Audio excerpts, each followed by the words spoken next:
Hey, welcome to the show after the show. The PostShow, Otakucast PostShow. Yeah, I just wanted to copyright link for a little bit. You're a Patreon. You're a Patreon, apparently. You're a Patreon if you're here. And yes, you are family. Yes. Thank you. Because of you guys, we can keep doing cool stuff. So we can say that because this is Patreon exclusive. It is. And that means we can swore. We can swore. We can. This week we're talking Okko's Inn. Okko's Inn, which is a cute little movie. Definitely more like Okko's Out. This movie. Laughs this movie. All right, I already know DC. I'm trying to be like a really snooty. Hold on. My ESP is picking up that you didn't like this movie. Yeah, I'm trying to be a really snooty reviewer. Okko's In, more like Okko's Out. This is why I don't do professional reviews, because I'm not able to be that snooty. Yeah.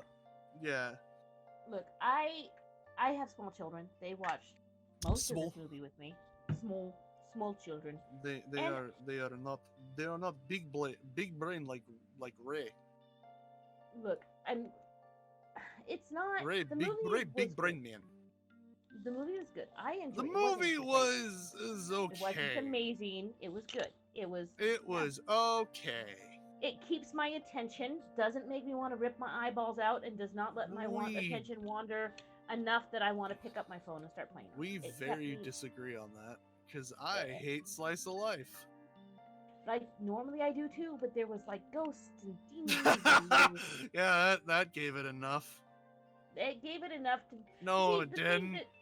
That hit me was the fact that this small child, like, from the beginning, if you guys have not seen the movie, I highly suggest you go check it out. And if not, we're going to discuss some spoilers for the movie here. Like, right in the beginning, this little girl and her parents are, like, at this festival for the hot springs and all this kind of stuff. And she's a brat. She is a brat.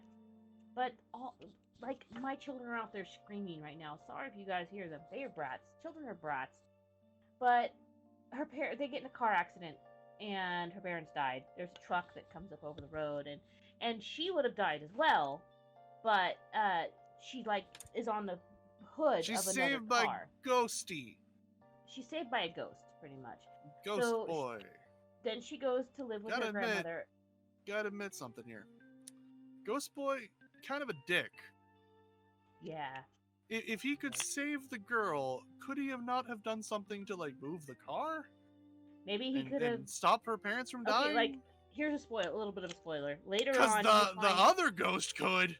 Yeah. You find I know where you're going. You find out who was the driver of the truck that killed her parents. She's actually a patron at the inn. And if the ghost boy was there, why didn't he just steer the truck elsewhere? Yeah, a lot of questions. Also, he'd have a kidney and a pancreas removed because of that. Ugh. I don't know what happened. It's a bad accident, though. Yeah. If the two people, there could have been more people that died too. We don't know that. But anyway, apparently not. So this movie was pretty much about. It was another one of those coming of age things, but it was done differently. She doesn't really not just like a learn coming the of lesson age. You would think she would have learned, though. But she also the thing with Okko was that she never dealt with her parents' death. She did eventually, but at the start of it, she didn't really deal with it. Yeah, she deals with it with delusions, which is how some people choose to deal with it. She, instead of getting depressed, she decided to be delusional. Is it delusional though? Well, she's having hallucinations, so yes. But is it though? Because she meets the how did she survive if the ghost boy was a hallucination? No, that's not what I'm talking about. Her parents. Oh, with the parents. She constantly has dreams that her parents are still alive and things like that. But they're not. Okay, yeah, you're right there. And they're not just dreams. She'll phase off in the middle of the day, and she'll have conversations with them. It's in the middle of talking to someone else. Yes. Yes. So we kind of jumped around a little bit here. So pretty much the girl goes to live with her grandmother, and her grandmother's she owns an inn. There's 2 inns in this town. There's an inn and there's a hostel. Okay. It's way bigger. another place to It's like, spend what, a the night. 5-room? There's like a 5-room inn, which is where Okko lives. Well, it's because it's an important point that Pink Bow brings up. Pink Frilly. Frilly Pink. The Big Pink Bow. That's what she was called. Frilly Pink is what she was called. Big Pink Bow is what they call her in the sub. Alright? I just got a phone call. I'm sorry, and it was really, really loud. I hope you guys did not hear that. No, Big Pink Bow is what they call her in the sub. She's Big Pink Bow. Well, in the dub.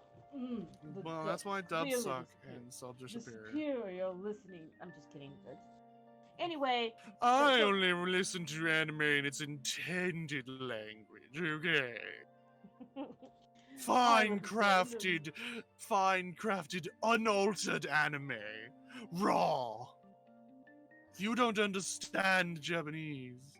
I don't even listen to the sub. You don't listen to subtitles, you read them these days. No, I don't even read them. I only listen to the voices. Do you? I took 7 years of Japanese in high school. Did you? How did I get to 7? I took 2 classes. I'm just trying to be snooty. I noticed. Are you done? No. Okay. I want to be more snooty. Put some vodka in my vanilla Coke here. I ran out of Dr. Pepper. And I ran out of energy. I have a whole unopened bottle of vodka, and I'm definitely going to open after this. So, moving on. Yeah, let's so just move on. Goes to the inn, and she pretty much has like little ghost friends that she meets. And I'm gonna summarize this up quickly. Can I give my own summary? Sure, give me a minute. I want to give my own summary because my summary is gonna be faster. Ahead. My summary is gonna be real fast. Okko gets forced to be an apprentice and she doesn't want to be, and then a bunch of stuff happens, and eventually she learns a lesson. And there's some ghosts. And that's the movie. Can I talk now? No, that's the movie. Alright, thanks for coming to this after show. It really is. That's all that freaking happens. I mean, you're not wrong. There's she doesn't. There's like 4 events that matter. Okko goes to the inn. Her grandmother, her ghost friend, which is a little boy that actually you find out was Okko's grandmother's childhood friend growing up. And that's the reason why he's there. Doesn't even matter in the end. No, it doesn't. But it has no real connection to the story. It's just like a fact about him that it doesn't really matter, and it could have been like he could have been anything. I mean, yeah, it's true, but you know, it kind of, if you actually care about these characters, which I gotta admit I didn't at first, but once I, it went on, I did care a little bit. You find out, why the boy was helping and why he wants her to be an assistant innkeeper. But anyway, as you said, she becomes a pretty much an apprentice for her grandmother to take over the inn. And unwillingly. At first, unwillingly. Very much unwillingly, yes. But by the end of the movie, she was happy to be, the assistant innkeeper. Look, the life lesson I thought she was gonna learn is I thought she was like gonna be more like I thought her parents' death was gonna play more of a prominent role in her emotional awakening. You know what I mean? Because like that whole thing where if she had just had like some patience and a bit more respect for the village, then she wouldn't have forced her parents to leave early, which wouldn't have got them into that accident kind of thing. You can't blame a child. No, but you know what I mean is like you come to this emotional awakening kind of because she learns that lesson, but that parent part is never really resolved in it. No, but I mean, there's a point I did kind of mention it. It's an Oni.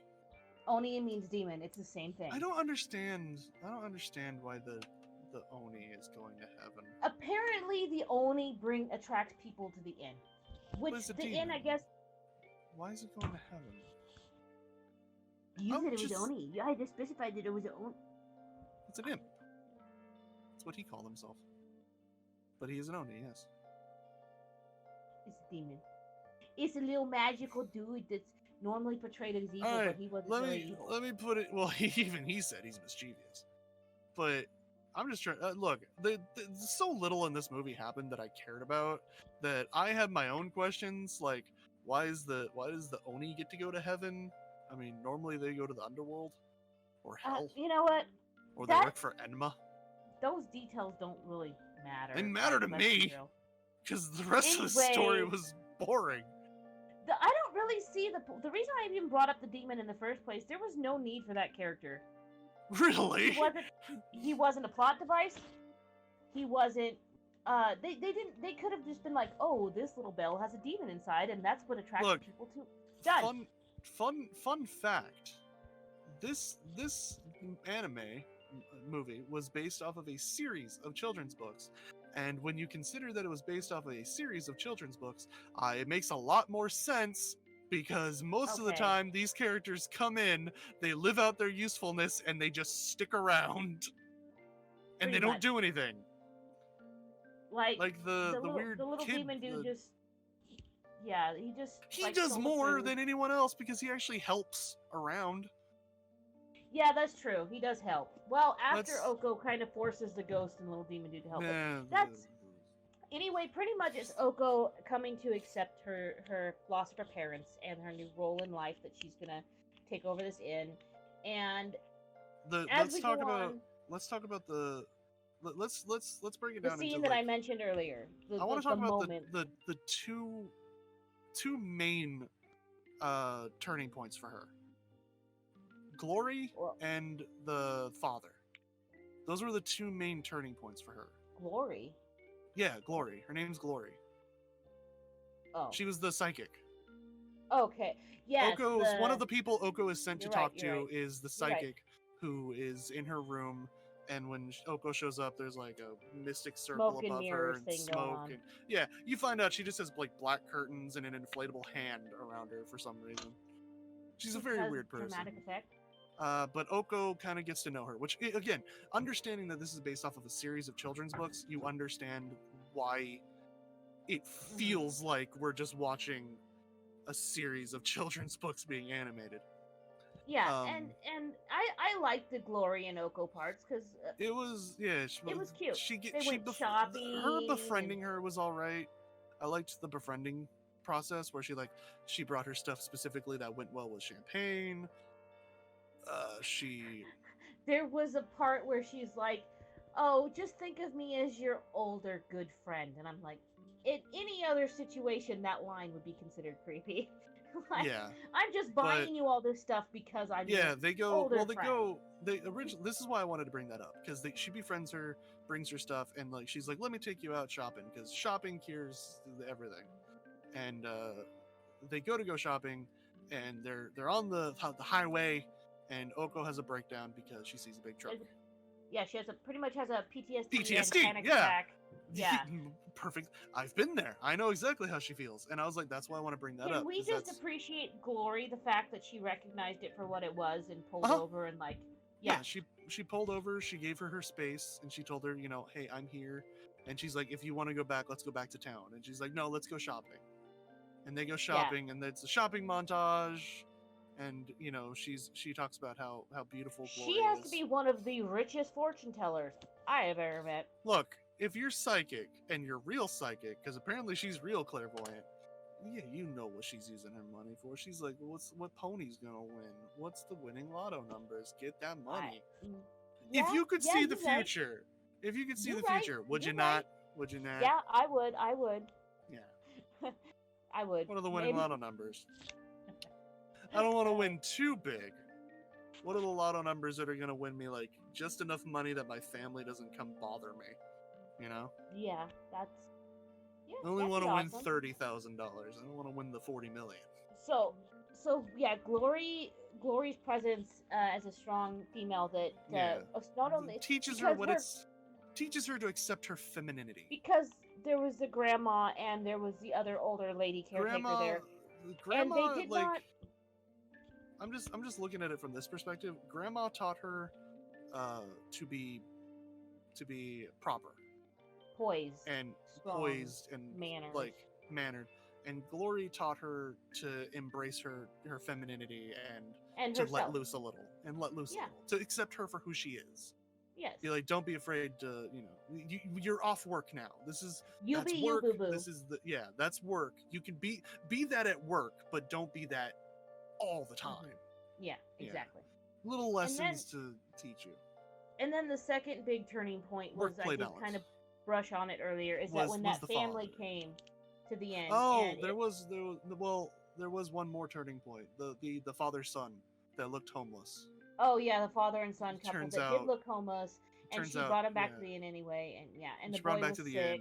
Boy was sick because he was depressed. His mom died, and Okko was like has her yell at him and expresses that her parents died and she knows what it's like, and she decides to be nice to him, and like he kind of like depressingly wants cake and like whatever that other meal he wanted was. The plan. He wanted a cake and something else.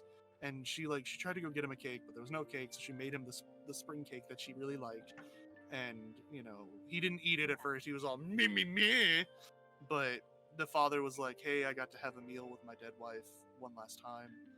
Poured a shot out for her, his homies. And it was a nice moment because sad, you find out he's actually a writer for a travel magazine. Mm-hmm. And he wrote a whole piece on her. There was the moment that was even sadder, and I actually did tear up because I did mention it when the family and the father that had caused the accident. That came after. They kind of. Yeah, no. I think they heard about the inn through the magazine because Okko had kind of become a celebrity. And now you don't realize who he is at first. He's got special dietary needs, so Okko goes above and beyond to go talk to the pink girl. Yeah, Pink Frilly is what they call her in dub, but Pink Bow. To find a meal that she would be is stereotypical rival female, and so she's like, "Look, I need your help. I got somebody that can't have dietary restrictions, that can't have normal things, and I know you were working on. But I want him. He wants food. To eat a hearty meal, so I want to give him his hearty meal. So she helps him, and she's like, "Well, it's for our town." You know, I guess. Sundari as hell. But she gets him like, a good meal, fish that's been, double baked and like double marinated, but gently. It has a flavor, but not the salt kind of thing. It was salt. It was just it had salt water brushed on, so it wasn't too much salt, just the right amount. And like the whole thing was like he got to eat the hearty food that was like actually really healthy. Flavor. Yeah. Yeah. And he was like, "Oh man, you know what would go good after this?" And the wife's like, "Don't you say you want sake?" And he's like, "I want sake." And she's like, "I've got rice." Sake cooked in rice, so it tastes like sake, but it was no rice alcohol. cooked in sake, not sake. Yes. Yeah, but it has all that sake flavor, and he's like, "Oh my god, this is great." And then she brought him some rice cooked in like sake. Sake. I'm gonna be annoying because I want to be. But anyway, she brings out some rice cooked in red wine too. Mm-hmm. Yeah, and you come to find out as they start talking, he feels bad because he shouldn't be this happy or spending time with his family because of what he did, which was he two cars were stuck in front of him and he had to make a turn, or he was gonna hit them, and that ended up making him go into the opposite lane. And I was like, homie, you didn't just go into the opposite lane. You jumped a hill. There was bushes and trees there. Yeah, and I went into the opposite lane. And honestly, that moment was like the moment I cried. Yeah, that was a very good moment. That was a very powerful moment, which is why I said it was. Yeah. And it makes the whole movie, honestly, worth watching. Yeah. But yes, it was a slow movie. Yeah, Okko has another breakdown, though. Yeah. It was good. Yeah, and Okko has a breakdown, but then she runs out and then realizes, because guess who shows up? Glory. Glory shows up because she's like, she runs out and almost gets hit by Glory's car. Yeah. Let's point that trope out. Yeah, but Glory's like, I felt like I needed to be here. Yeah. I needed to be here. She talks to her, calms her down. The father, apparently Grandma goes to go tell the father, I guess. They're like, hey, this is why that child just ran out screaming, by the way. Think about being the grandma. Think about being the grandma in this instance. Yeah, you killed my children. Yeah, that was her kid. I think it was the dad's mother or the mom's mother. I think it was the mom's. Yeah. You killed my daughter, and that's my granddaughter. You killed my daughter and her husband, and that's my granddaughter. The So orphan granddaughter that I'm now raising. Also, can we just mention that the grandma had a weird random purple streak in her hair? Yeah. Yeah. I don't know. Maybe she likes purple. One. My hair's kind of purple sometimes. It's very weird when you consider she seems to be a very traditional Japanese woman. That she just has that random purple hair streak. Like, I just don't picture this grandma that's running this in a very traditional, stern way to be like, but I'm gonna let loose and dye just one strip of hair. I don't know, dude. I don't know. But yeah, that moment was really good, because then she kind of went back in, and she not only did she forgive.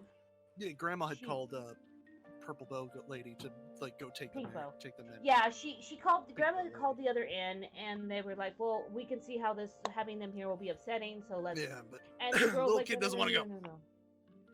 Little kid doesn't want to go. No, I want to stay. They don't want to go. They don't want to go. Little kid doesn't understand why they would have to go to a different inn. But Okko's like, knife. This inn accepts everyone. It's a gift from the gods. Yeah, because that's the whole theme of this. See, that's the thing though, is that not only Okko did forgive them. Yeah. I think it was at that point that she finally accepted, because she has those little flashbacks here and there, and I think it's she accepted their death. She finally accepted their death, that they were gone.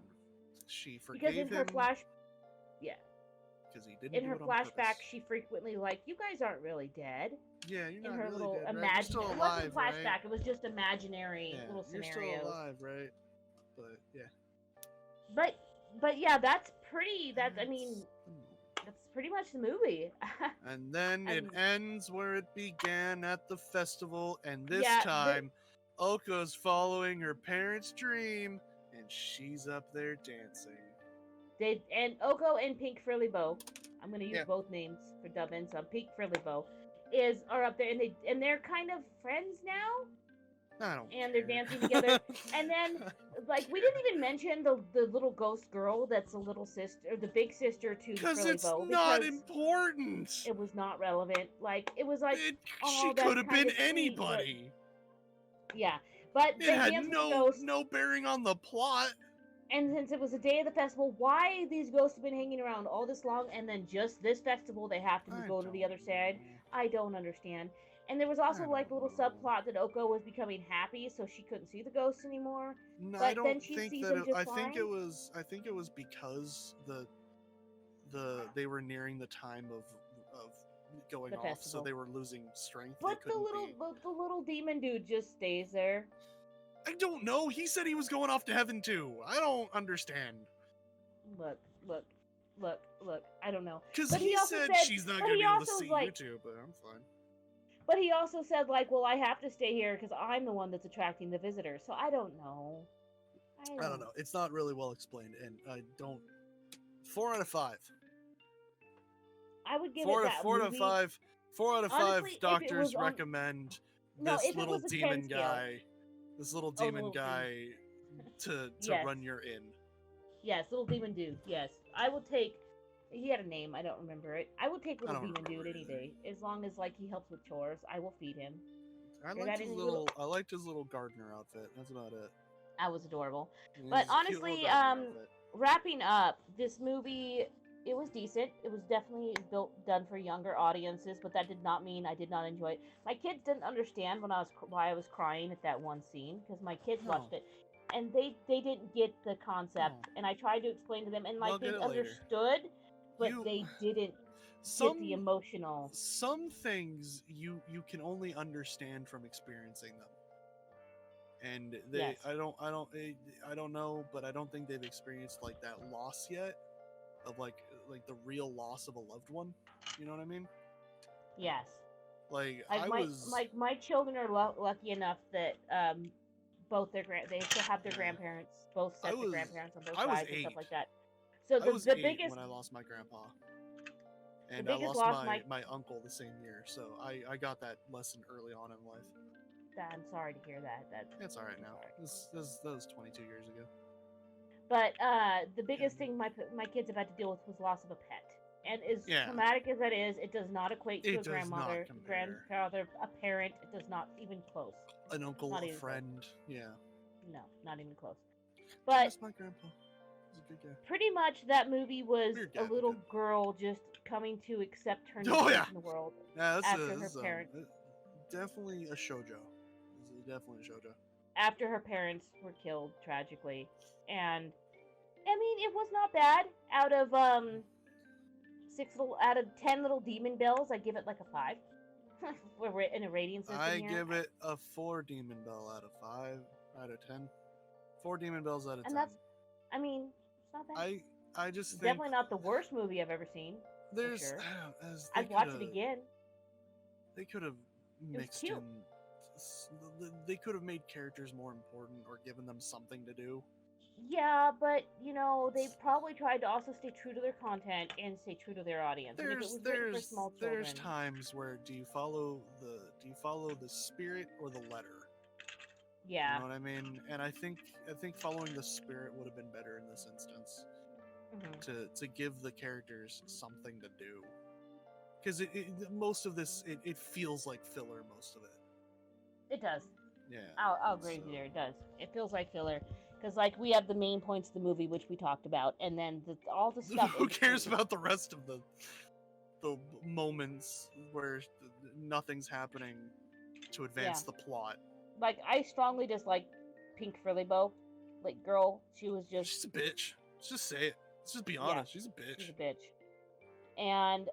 But she was... Her parts in the movie were needed to be there.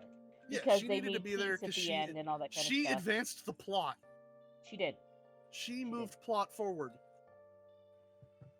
Demon Dude did nothing. Really, Ghost Boy. The Ghost Boy did a little bit. The Ghost Girl did the plot. Nothing. The Ghost Boy started the plot and then was unnecessary for the rest of the movie. Pretty much. Other than, pretty much. I mean, everything else could have been done in other ways. Yeah, he did nothing. He couldn't even help around doing chores, so it was pointless. Yeah. I mean, at least Ghost Girl helped with the chores, but... That's all she had, but you could have just given him that power. And the story wouldn't have changed. Pretty much. That's the movie. All right. That was the movie. That was once DC again Okko's didn't like it, and now he needs to go watch a psychological horror to feel something. I'm probably going to go watch a horror movie too. But thanks for watching, guys. Thanks for coming to our post show. Yeah, thanks for watching. Thanks for being Patreons. Thanks for being here. Thank you. Appreciate you. We love you. We appreciate you. We do love you guys. When you're here, your family. Your family. The Otaku family. Thanks for watching, guys. We'll see you guys next week. Bye. Bye.